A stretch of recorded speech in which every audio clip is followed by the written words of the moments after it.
बिस्मिल्लाहिर्रहमानिर्रहीम। बच्चों, आज का जो हमारा लेसन है, आज हम जो है 9th क्लास के फिज़िक्स के पेपर पैटर्न के बारे में जानेंगे। ठीक है,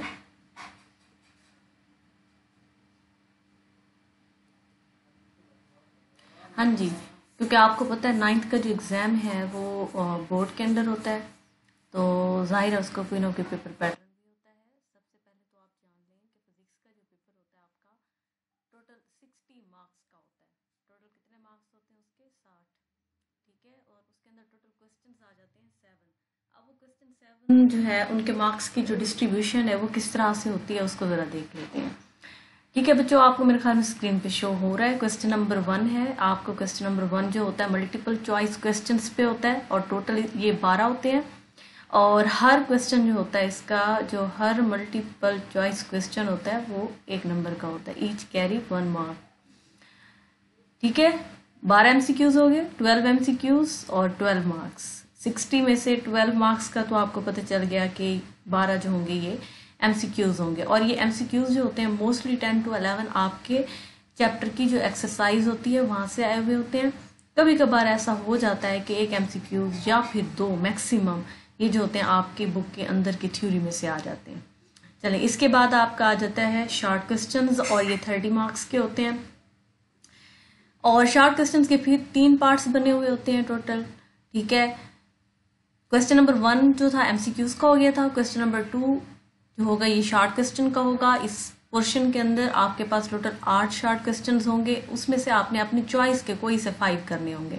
ठीक है, जब आप वो 5 कर लोगे तो 10 मार्क्स जो होंगे आपके शॉर्ट क्वेश्चन के क्वेश्चन नंबर 2 में से बन जाएंगे। उसके बाद आ जाएगा आपको क्वेश्चन नंबर 3। यहाँ भी आपको टोटल 8 क्वेश्चन दिए हुए होंगे और आपने यहाँ से अपनी मर्जी से कोई से 5 अटेम्प्ट करने होंगे। ठीक है, 10 मार्क्स यहाँ से आ गए, 10 जो है आपका क्वेश्चन 2 में से आ गए, 20 मार्क्स के शॉर्ट क्वेश्चन यहाँ से कवर हो गए। अब क्वेश्चन नंबर 4 अगर आप देखें तो यहाँ भी आपके पास टोटल 8 शॉर्ट क्वेश्चन होते हैं और ये जो होते हैं यहाँ से भी आपने 5 करने होते हैं। अच्छा, शॉर्ट क्वेश्चन के लिए मोस्टली जो होता है पेपर शॉर्ट क्वेश्चन का अंदर से बना हुआ होता है, थ्योरी में से डेफिनेशंस आई हुई होती हैं, यूजेस पूछ लिए जाते हैं, एप्लीकेशंस पूछ ली जाती हैं। बहुत कम क्वेश्चन होते हैं जो एक्सरसाइज में से आते हैं। चले बच्चे, अगर हमारे पास 12 मार्क्स हो गए एमसीक्यूज के तो 30 मार्क्स अब हमारे पास शॉर्ट क्वेश्चंस के हो गए, तो 42 मार्क्स का जो पेपर है वो हमें पता चल गया है। ठीक है, अब हमारे पास आ जाता है थर्ड पोर्शन, लॉन्ग क्वेश्चंस का आ जाता है।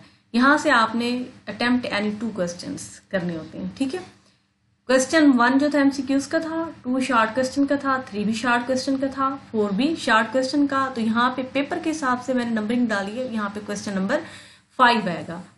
तो बच्चों ये याद रखना है कि क्वेश्चन जो लॉन्ग होगा वहां पे 2 पार्ट्स होंगे, ए और बी के हिसाब से। जो पहला पार्ट होगा वो थ्योरी का होगा और दूसरा जो होगा न्यूमेरिकल प्रॉब्लम। और जो न्यूमेरिकल प्रॉब्लम है वो मोस्टली एक्सरसाइज में से आते होते हैं, लेकिन इस चीज के भी चांसेस होते हैं कि आपकी थ्योरी के अंदर से जो एग्जाम्पल्स होती हैं वहां से भी आ सकते हैं। ठीक है, इसी तरह क्वेश्चन नंबर 6 जो होगा वो भी थ्योरी और न्यूमेरिकल प्रॉब्लम पे होगा।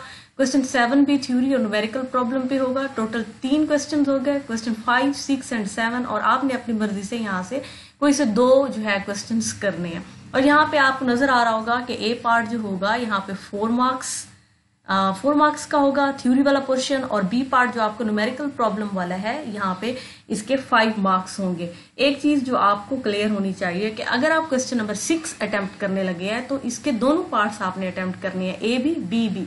ये नहीं होगा कि आप अपनी मर्जी से क्वेश्चन नंबर 5 का ए पार्ट कर लें और क्वेश्चन 6 का कोई बी कर लें, ए कर लें। जो भी क्वेश्चन करना है कंप्लीट करना है। आप 5 और 6 करोगे, 7 आप छोड़ सकते हैं। 6 और 7 कर रहे हैं, 5 छोड़ सकते हैं। यानी आपने इस चीज का ध्यान रखना है कि अगर आप क्वेश्चन 5 अटेम्प्ट कर रहे हैं तो इसके ए और बी दोनों पार्ट्स आपको आने चाहिए। 6 अटेम्प्ट कर रहे हैं तो ए और बी दोनों पार्ट्स आने चाहिए। इसी तरह 7 के लिए, यानी आप अगर छोड़ोगे भी सही एक क्वेश्चन तो वो कंप्लीट छोड़ोगे।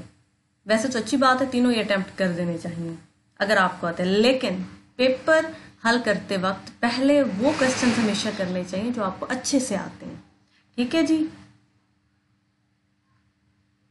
हाँ जी। अब जो है आपका आ गया सैंपल पेपर। ठीक है, सैंपल पेपर में आप देखें पेपर इसी तरह बना हुआ होता है। क्वेश्चन 1 आपको लिखा हुआ नजर आ रहा है, ऑब्जेक्टिव पेपर हो गया। 1 to 12 तक आपके पास ये MCQs हैं। तो यहां से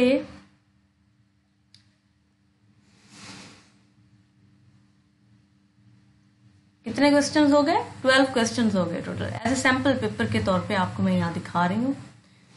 दूसरा सैंपल पेपर आ गया आपका सब्जेक्टिव पेपर का। ठीक है जी, आप गौर से देख लें इसको। आपको देखें लिखा हुआ write short answers to any 5 question. Question number 2 है ये। इसके अंदर गौर से देखें, आपके पास 8 क्वेश्चन है। 8 में से आपने कितने? एनी 5 क्वेश्चन, कोई से 5 अटेम्प्ट करें। इसी तरह क्वेश्चन नंबर 3 जो है वहां पे भी आपने कोई से 5 करने हैं और 8 दिए हुए हैं। इसी तरह क्वेश्चन नंबर 4 है, वहां पे भी आपको 8 क्वेश्चन टोटल दिए हुए हैं। आपने कितने करने हैं? 5 करने हैं अपनी मर्जी से। हमेशा कोशिश कीजिएगा अगर आप 5 से ज्यादा करने लगे हैं तो पहले 5 क्वेश्चन वो कीजिएगा जो आपको बहुत अच्छे से आते हैं। Okay, note attempt any 2 question part 2 हिस्सा 2 में आपको नजर आ रहा होगा। देखिए क्वेश्चन 5 है, उसका A और B पार्ट है। ठीक है, उसके बाद 6 है, 6 का भी A और B पार्ट है, 7 का भी A और B पार्ट है। यहां से आपने अपनी मर्जी से कोई से 2 करने हैं। उम्मीद है कि आपको जो है ये पेपर पैटर्न क्लियर हो गया होगा। ठीक है बच्चों, तो सबसे पहले जो अहम चीज होती है हमें ये पता होना चाहिए कि हम जिस बुक को स्टडी कर रहे हैं, जिस पेपर की तैयारी कर रहे हैं, उसका पेपर पैटर्न क्या है।